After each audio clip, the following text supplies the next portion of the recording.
Hey guys, thanks for tuning in. Today's video is going to be about the process of adding auxiliary lighting to my catalyst. It's a little bit longer video, but I feel it's worth it, and I'm very happy with the results. So thanks for tuning in, grab some popcorn, and here we go. So guys, a brief overview of what comes in the kit. I just got this off Amazon. So really nice box it comes in, get the instructions. Then you got the main wiring harness here. These two leads will go to the two lights. This lead goes to the handlebar controls. And these two leads go to the battery, and this one to one of the accessory power jacks on the sled.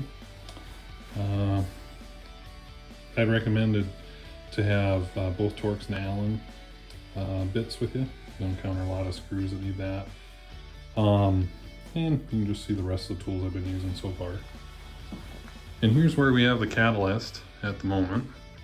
So side panels, hood, all the miscellaneous accessories taken off, so that we're down to the basically just the frame minus the panels.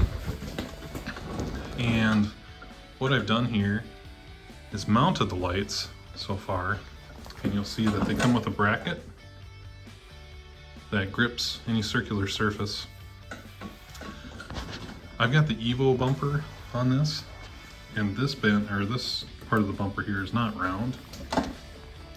It's a unique shape, but it happened to work out good for the brackets without any donut in them. But there's still a little slop, so I took electrical tape and I wrapped probably 4 courses around with electrical tape just to build the diameter of this out, and that seemed to work really well. They're really rigid, gripping really well, so that was a bonus. And then just kind of monkeyed with the position just to get them set good enough so that they're more or less pointing forward, slightly off the center line of the sled. I figure after we get this thing fired up, we can do some adjustments and see where they're aiming and whatnot. But my overall plan is, you can see these lights come with leads on each end, which is nice. But basically, there looks to be like a nice feature or a nice spot right here. It's kind of protected from snow that might be hit from the front. So I'm going to drill a hole on each side of the sled that's slightly larger than this diameter right here of this lead connector. And I'm going to route these babies in here so that they connect with the main harness, connect up to the handlebar control, and I'm thinking I'm going to have to loosen the fuel tank to get some wires back to the battery to hook up to that source for power. And that's a good point. I've mounted the handlebar control as well. I just loosened this Torx screw right here that holds the, I'll call it the brake reservoir and brake handle assembly on. Loosen that a little bit, or pulled it out. The box comes with different mounting brackets for this. This style here happened to work really well. So I think there's low, high, and probably just a constant illumination light right here, letting us know what we got on. And then of course this comes with its own lead as well. So we'll get to the next step here and see where we want everything routed, how we're going to secure it, and where everything ends up. On to the next step. Alright, next step complete, guys. Zip tied the pigtail to the bracket. It's also an advantage of these Evo bumpers not being round. A little channel to secure the pigtail in. I used a 1/2-inch drill bit and a reaming tool each side to smooth out the hole, and each side to drill through to get into the hood cavity. That is true for both sides of this.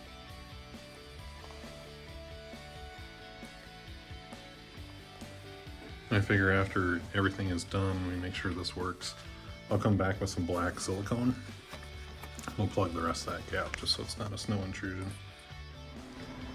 Alright guys, next step is complete. So we've got our lights up front here. Before it was just pigtails. Now I've got those pigtails both connected to leads and fish those through. Basically, if you were to draw an imaginary line between your two spark plug caps, there's a channel underneath the fuel tank that's hollowed out for the battery wires and miscellaneous other wires to come through here. And this one was kind of a bugger, so I have loosened the tank bolts. There's two tunnel bolts here, and then there's 4 bolts up front that hold this tank and upper cowl assembly on. So six fasteners total. Loosen those. You're able to lift the tank up a little bit, so I just had some wood scraps laying around. So I have the tank just spaced out temporarily with those wood scraps to allow more clearance to sneak these cables in. So basically there's 2 leads that run from the battery to the lights. Then there's 1 lead that comes from the handlebar mounted switch back here, which is this one, which will connect these 2 guys right here. So I think I'm ready to lower this tank back down after I get these wires a little bit more organized and stacked appropriately.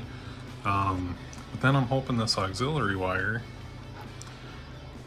that they say we want to attach, kind of wondering, I'm going to look at a wiring diagram, but I'm kind of wondering if this guy right here, kind of that blue, or well, teal wire with a yellow tracer, I'm wondering if that one might work as a source for this yellow guy to go in.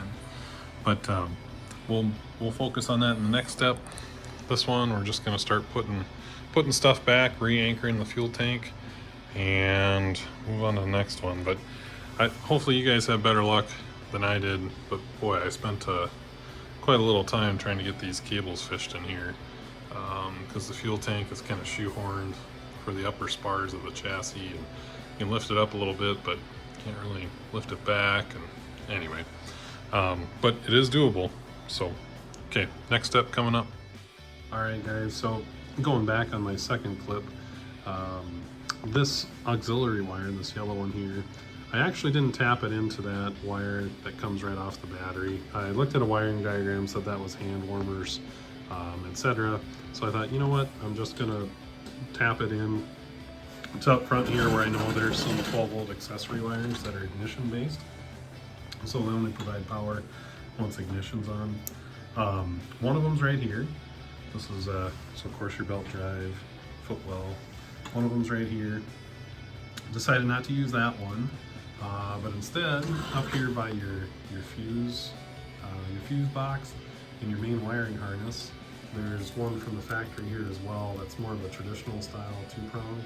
This is just a dummy plug from the factory, so I unplugged that, and you'll notice that the wires are, it's a red wire with a blue tracer and then a black wire, and so that's a 12-volt accessory. And so what I've done here is I've tapped my jumper wire that I've threaded underneath the tank. I've got a lot of access here, guys, just because it's we're just going to test this thing real quick. And got that yellow wire married up to the red wire here. And now the next step, we'll test this thing before we start putting it back together, just to make sure that these lights come on once we start it up.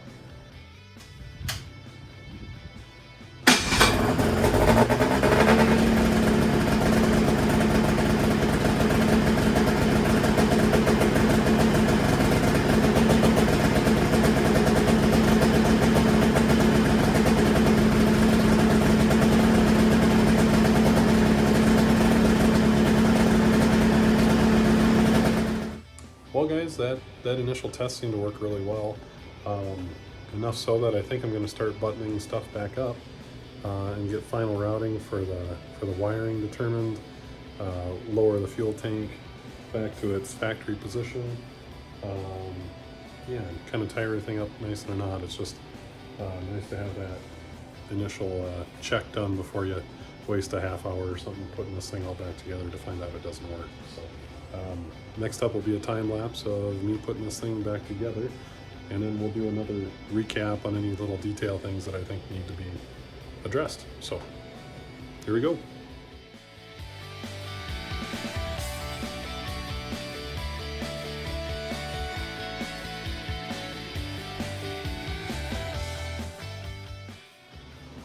Okay guys, next step, I've got these cables arranged to where there's still going to be room for the battery in the back and the rear cowling that mounts underneath the seat, so I was happy with that.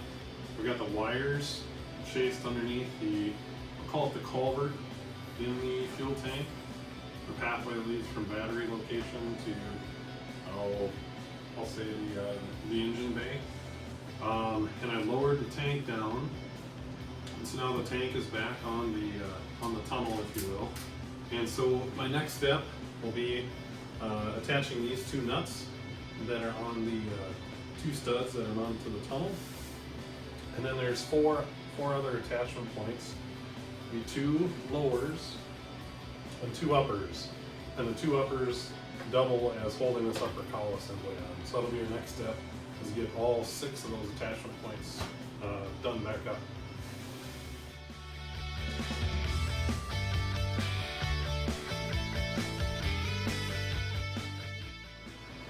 Okay folks, we've got the fuel tank secured down to the chassis on those 6 attachment points.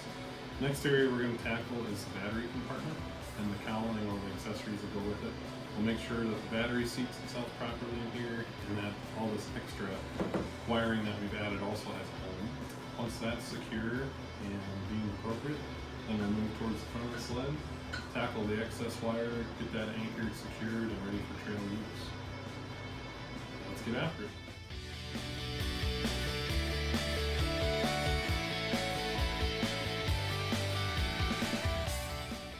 Alright guys, we got the battery back in its compartment, rear cowling put back on, attached with 2 screws. And it's a pretty tight fit, but they left us just enough pocket in that fuel tank to get everything in. And it looks like our positive and negative leads, they'll be just about right to hook up here.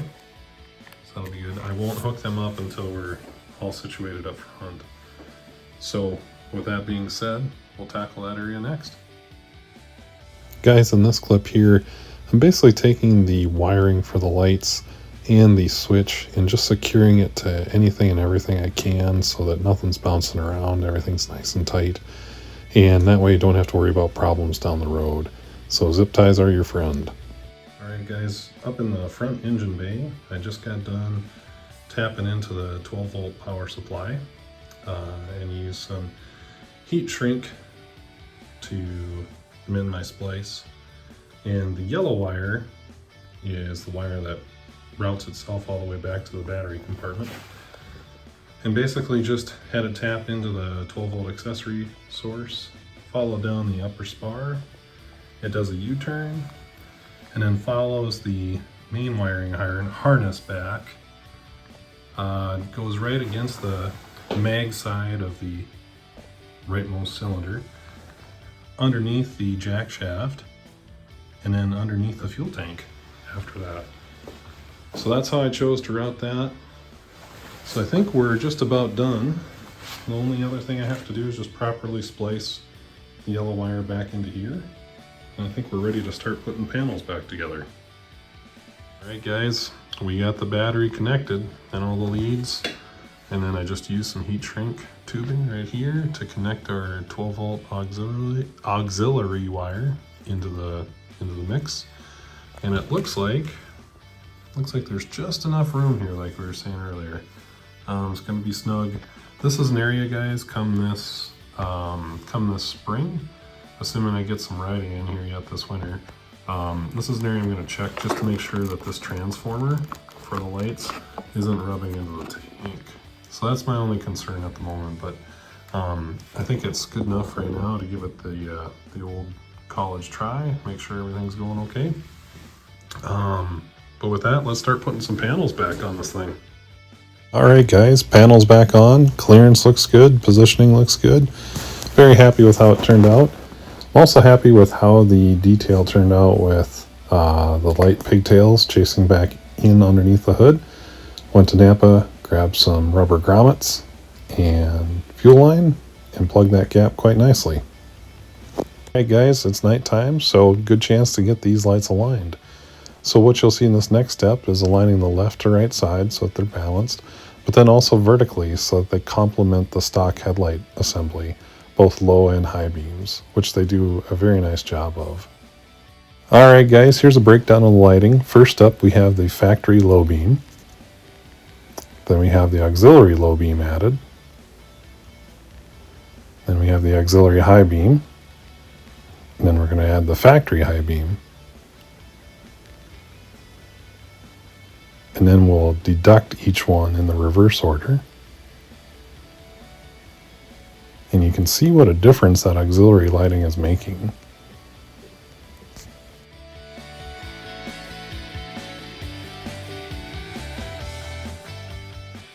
And from the other side, factory low beam with auxiliary low beam, with auxiliary high beam, and factory high beam.